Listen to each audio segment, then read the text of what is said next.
In this episode of the Omega Beam, Golden and I give a spoiler-free review of the new Sony animated movie Spider-Man Into the Spider-Verse. Full speed ahead.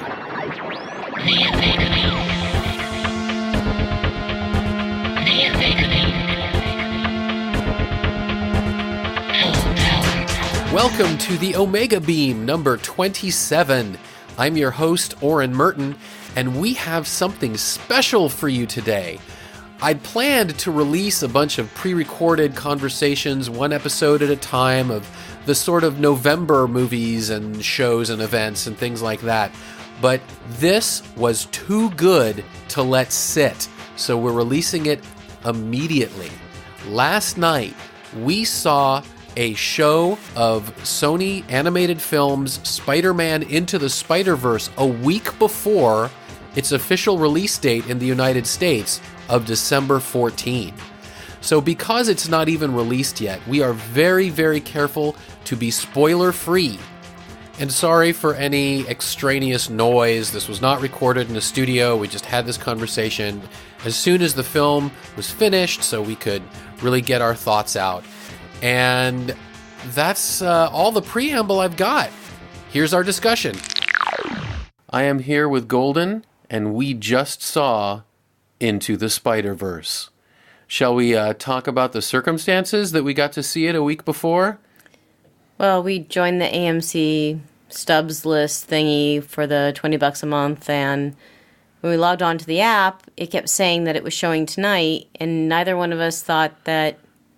We just thought it was an error in the app because it's supposed to open next Friday. Right. Everything says that the opening night is next Friday. But for some reason, the AMC near us was showing it 1 week early. Right, in one theater. In one theater at one showtime.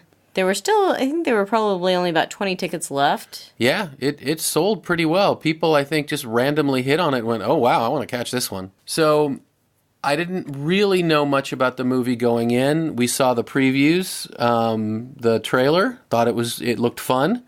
And I heard something about it being up for a Best Animated Movie. Golden Globe. I don't remember which. Yeah. And I looked it up on Rotten Tomatoes, and it has 100%, which is very high, but I just kind of wrote it off thinking, oh, well, it's because there aren't really any professional reviews right now, or maybe just one or two, so. But now we know better. Now I think 100% was actually a little bit low. It kind of undervalued it. It should have been 120, 130%. It was very entertaining. There wasn't much to really nitpick about how it wouldn't have been or how they could have improved it. It was spot on. Yeah, the writing was great. The voice acting was great. The animation, I really, really loved the style. They tried to make it look kind of like the pages of a comic book, but very stylized. In other words, it didn't look cartoony. They animated it with sort of modern kind of 3D models, but all of them had the sort of dots of the color separation of the early 60s and 70s, only 4-color printing, and it was just, and sometimes it almost looked blurry, almost like you'd made the comment like you were expected to wear 3D glasses or something because the colors, just like in how those old comic pages, sometimes the color would run because they'd have to do it one run at a time per color. And so they'd overlap. They'd not quite blend. And they did that in this movie, as well as more obvious comic-y things like have, voice balloons and, panels and things. But like pow, wham, wahoo, all of, Exactly. maybe not those specifically, but. Yeah, I mean, it was incredibly stylized, and it was done so well. And I really have to give it to the creative imagination of the director and the animators for really doing an animated movie that doesn't look like all the others. It doesn't look like a Pixar movie or a Disney movie or a whatever. This was a truly unique animated film. Yeah, there wasn't a moment where I was thinking, oh, this movie is dragging. This part was serious, but then there was a splash of humor, and then it was serious, and there was drama, and it went through the entire spectrum. and just hit things spot on. Exactly. And, we're keeping it a little vague because since the movie hasn't even been released yet, we're not giving spoilers. But as far as details of the plot goes, I think the trailer does a pretty good job of letting you know what the movie is about. Yes. You see all the various spider people and, they're there, and you see Kingpin, and there's this big machine, and that's, that's kind of it. It's all revolving around these other dimensional spider people and this machine. So, like a good comic book, the plot is relatively simple. It's all in the execution, and it is executed incredibly well. The characters were wonderful. Mm-hmm. Each one had its own style, and not wanting to give any spoilers, just Into the Spider-Verse is exactly what it is. Right, you get into the heads of all these different spider people.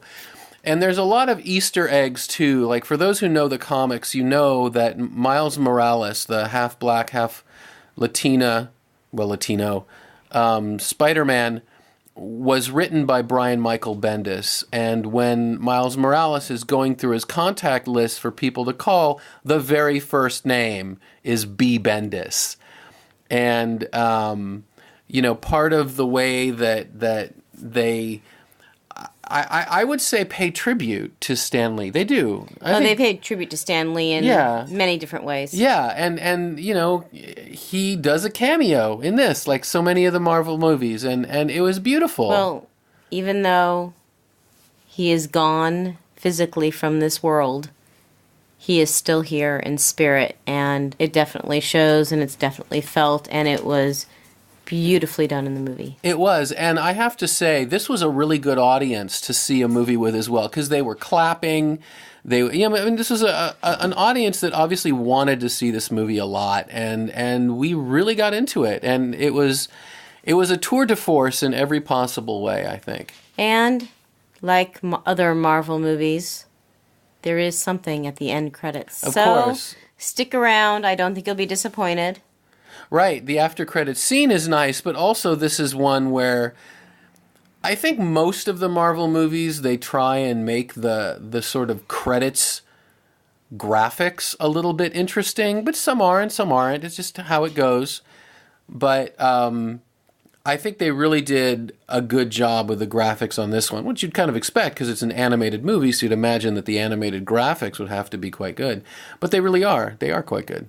Yeah, I very much enjoyed it, and I would not be reluctant to go see it again on opening night even. Yeah, so we may catch it again. We may do another podcast with spoilers later, but for now, I think we covered the spoiler-free review pretty well. Yeah, if you're looking for a fun animated movie that will keep you entertained for a good 2 hours, and that was also surprising.